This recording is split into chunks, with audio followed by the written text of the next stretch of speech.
అటు హస్తినాపురంలో విచిత్రవీర్యుడు తన సోదరుడు భీష్ముని ఆధ్వర్యంలో రాజ్యాన్ని పరిపాలించేవాడు. కాని అతను బలహీనుడు, చిన్న వయసులోనే తీవ్రమైన వ్యాధికి లోనై చనిపోయాడు. ఆయనకు సంతానం లేకపోవడం వల్ల కురువంశం వారసత్వం గణనీయంగా కుదిరింది. రాజ్యానికి వారసులు లేకుండా పోవడం సత్యవతిని తీవ్ర ఆందోళనకు గురిచేసింది. సత్యవతి గట్టిగా నిర్ణయం తీసుకుంది. కురువంశం నిలిచిపోవడం కాకూడదు. ఇది కేవలం ఒక రాజకీయ సమస్య కాదు, ఇది ధర్మానికి సంబంధించిన సమస్య. తన మొదటి కుమారుడు వ్యాసమహర్షిని పిలిచింది. సత్యవతి, వ్యాసుడి బంధం. శంతను మహారాజుతో వివాహం జరుగుటకు ముందు సత్యవతి ఒక చిన్న పడవకారం.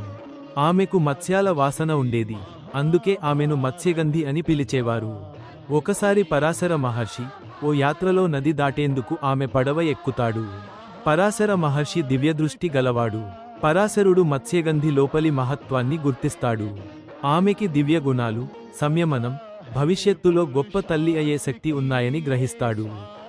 ఆమె అందం, గుణం పరాశర మహర్షిని ఆకట్టుకున్నాయి. పరాశరుడు సత్యవతితో ఇలా అన్నాడు: నువ్వు గొప్ప వంశానికి తల్లి అవుతావు.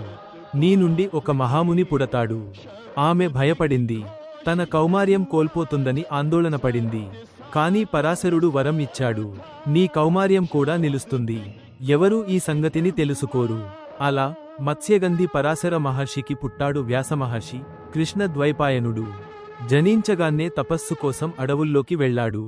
మత్స్యగంధికి పుట్టిన కుమారుడే ఈ మహాభారతం వ్రాసిన వ్యాసుడు, సత్యవతి మెదటి కుమారుడు. ఇది కేవలం ఒక పుట్టుక కాదు, కురువంశానికి భవిష్యత్తుకు బీజం.